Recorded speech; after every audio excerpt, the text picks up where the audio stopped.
So hello everyone, welcome to the new video. और ये कल 7 फरवरी का जो CSIR SO का जो एग्ज़ाम था उसकी एक एनालिसिस कर लेते हैं। कल मेरा भी एग्ज़ाम था तो मैं सही से बता पाऊँगा कि एक्चुअल में क्या क्या क्वेश्चन पूछे गए थे, कैसा पेपर पेपर का पैटर्न था, कितनी अटेंडेंस थी, और ये सब पूरा एनालिसिस हम डीप में करेंगे।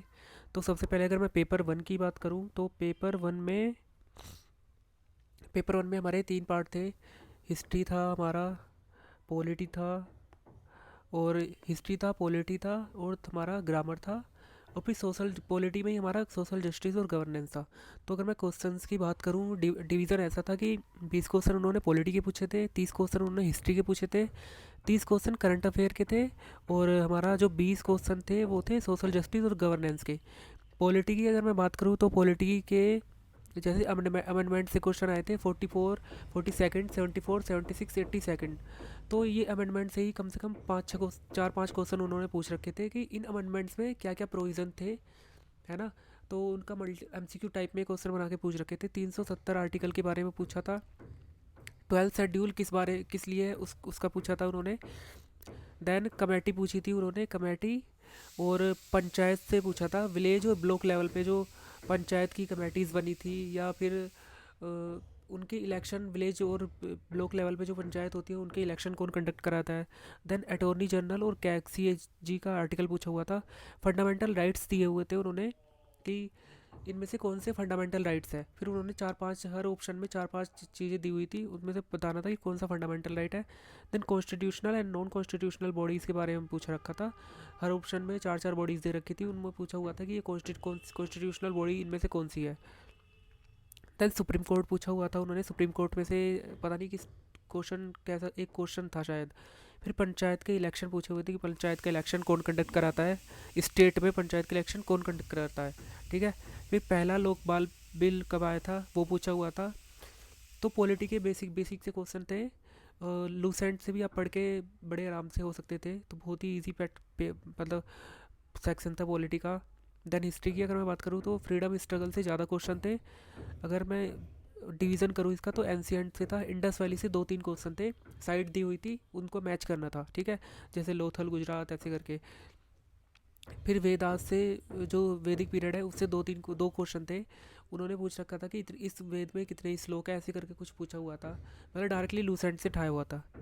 फिर लिटरेचर से क्वेश्चन थे 2, कि बाण भट्ट की कोई मतलब वो दे रखी थी, बुक दे रखी थी, उसका बता रखा था कि ये किसने लिखी है। और एक बुक, 4 बुक दे रखी थी, उसमें पूछ रखा था तुलसीदास ने कौन सी बुक लिखी है। ऐसा ही कुछ क्वेश्चन आया था। फिर गौतम बुद्ध का नाम क्या था, सिद्धार्थ, ये पूछा क्वेश्चन आया था। फिर मिडाइवल हिस्ट्री से अगर मैं बात करूँ तो दिल्ली की कैपिटल पूछ रखी थी कि दिल्ली की कैपिटल किसने बनाया था। दिल्ली की तो ये तोमर जो राजा थे उन्होंने था। फिर 17 बार जो आक्रमण किया था उसमें ऑप्शन थे मोहम्मद गोरी गजनवी, ये क्वेश्चन था। फिर ताजमहल किसकी याद में बनवाया था, ये क्वेश्चन था। फिर नूरजहाँ का रियल नेम क्या था। फिर एक क्वेश्चन ये था कि जो कॉइन्स है, सिक्के हैं, उस पर अपनी फ़ोटो के साथ वीणा लेते हुए किसने, मतलब उस कॉइन पे उस किसकी फ़ोटो है वीणा के साथ, वीणा बजाते हुए। तो उसमें ऑप्शन थे स्कंदगुप्त, कुमारगुप्त, ये गुप्ता पीरियड से क्वेश्चन था। दैन टीपू सुल्तान के जो फादर है वो कौन है, ये क्वेश्चन था।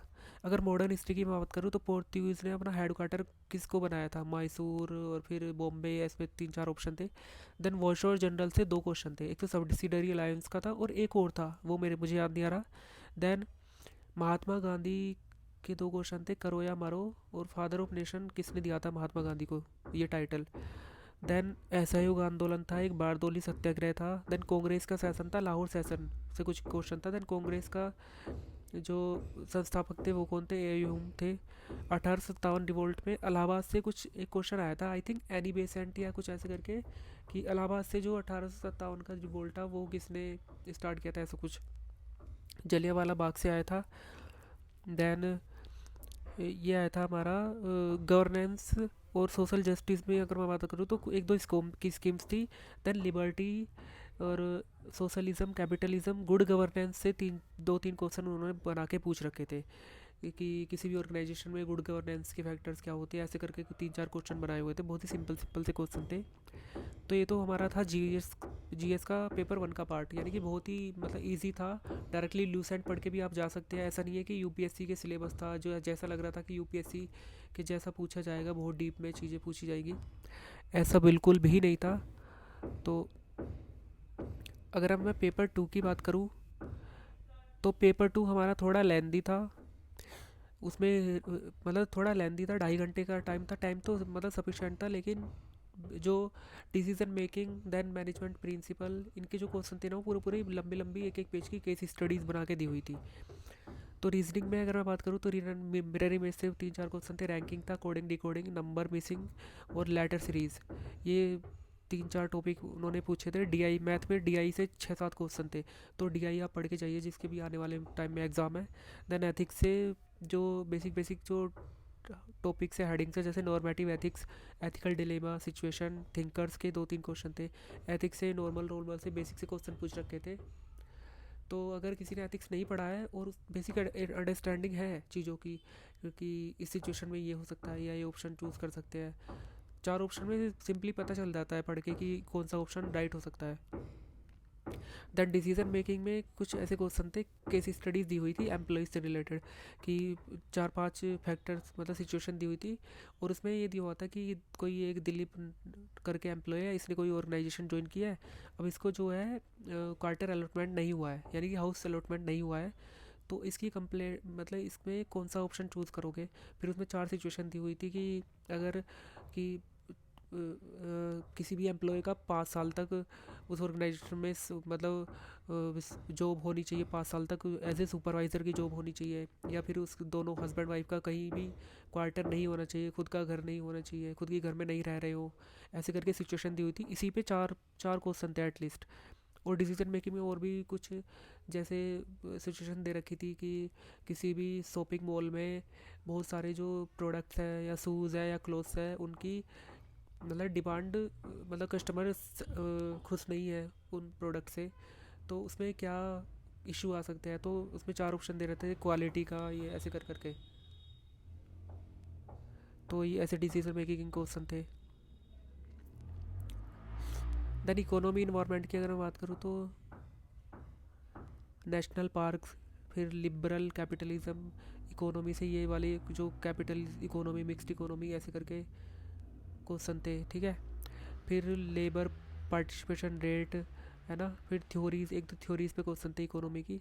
इन्वायरमेंट से अगर मैं बात करूँ तो इकोसिस्टम से पायरामिड, फूड चेन, इकोसिस्टम की जो बेसिक डेफिनेशन है, इकोसिस्टम के 3-4 फैक्टर्स दिए होते हैं, उसमें बताना था कि इकोसिस्टम में से कौन से फैक्टर्स इकोसिस्टम से मैच करते हैं, ऐसे कुछ करके क्वेश्चन था। ज्योग्राफी में ड्रेनेज सिस्टम से, रिवर से 3-4 क्वेश्चन थे, नर्मदा ताप्ती उनके ट्रिब्यूटरी से रिलेटेड। क्लाइमेट से क्वेश्चन थे, कोई पंस जो क्लाइमेट का क्लासिफिकेशन किया था कोई पंस ने। दैन वेस्टर्न घाट्स का जो, वेस्टर्न घाट्स में जो रेन होती है उसके क्या क्या फैक्टर्स हो सकते हैं। सोइल से रिलेटेड था, नॉर्थ इंडिया में कौन सी सोइल पाई जाती है, हिमालयास था। हिमालयास मतलब किस चीज़ का डिवीज़न करता है, नॉर्थ इंडिया का डिवीज़न करता है। Then economy geography, economic geography में कौन सा ये सेक्टर आता है, उसमें सेक्टर्स दिए होते हैं, एग्रीकल्चर सेक्टर इकोनॉमिक्स जोग्राफी में आता है। जोग्राफी के सब डिवीज़न से 2-3 क्वेश्चन थे। देन कोयले की क्वालिटी थी। देन और भी थे, एल्यूमिनियम को मतलब किस और का मेटल है, ऐसे करके ओर्स पूछे हुए थे, और उनमें बहुत सारे जो ये थे मिनरल्स दिए हुए थे, और किस और से कौन सा मिनरल बना है, ऐसे 2-3 क्वेश्चन थे ज्योग्राफी से।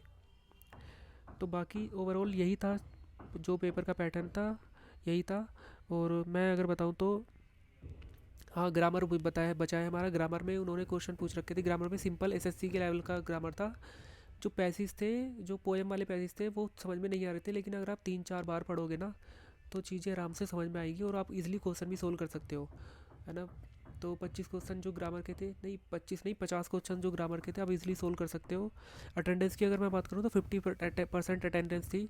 तो जिस क्लास में मेरा जो था, जिस क्लास में मैं बैठा था उसमें भी 5-6 बच्चे थे, बस पूरी क्लास में 5-6 बच्चे थे। तो 50% अटेंडेंस जारी है। और जो ऐसा था कि यूपीएससी का पेपर, यूपीएससी के मतलब पैटर्न पे पेपर आएगा, ऐसा बिल्कुल भी नहीं है। बेसिक चीज़ें पूछ रहे हैं, पेपर का पैटर्न इजी जा रहा है, लेकिन कट ऑफ भी ऐसा नहीं है बिल्कुल हार्ड, हाई कट ऑफ चला जाएगा। तो अटेंडेंस और सारे फैक्टर्स देख देख के अटेंडेंस वही रहेगा जो बेसिक मतलब कट ऑफ जो है वो कट ऑफ भी बेसिक ही रहेगा, ऐसा नहीं है बहुत हाई चला जाएगा। क्योंकि पेपर टू ना थोड़ा पेपर टू में 2-3 सेक्शन बहुत लेंदी थे, और वहाँ पे देख के लग रहा था कि ये क्वेश्चन हमारे सही है, लेकिन घर पे आके क्वेश्चन वो गलती हो जाते हैं। तो ये हमारा जो पेपर तो ये मेरा ओवरऑल एनालिसिस था पूरा। और जो जिनका आने वाला एग्ज़ाम है इन्हीं पे क्वेश्चन से रिलेटेड और भी क्या क्या क्वेश्चन पूछे जा सकते हैं, अब वो चीज़ें पढ़ के चाहिए। तो ये मैंने कल का एनालिसिस कर दिया है जैसा मेरा एग्ज़ाम आया था। और पेपर वन टाइम बहुत है, मतलब टाइम की लिमिट की कमी नहीं है ना। पेपर टू में थोड़ा लग सकता है कि टाइम कम है, लेकिन 2.5 घंटे बहुत होते हैं। पेपर वन में आप इजली अगर हमने मेहनत करी है, आप 2-3 महीने 2 महीने से तैयारी कर रहे हैं, तो पेपर वन का इजली आप 1 घंटे में कवर कर सकते हैं पेपर वन। ठीक है, 1 घंटा आपको मतलब वहाँ पे बैठना ही होगा।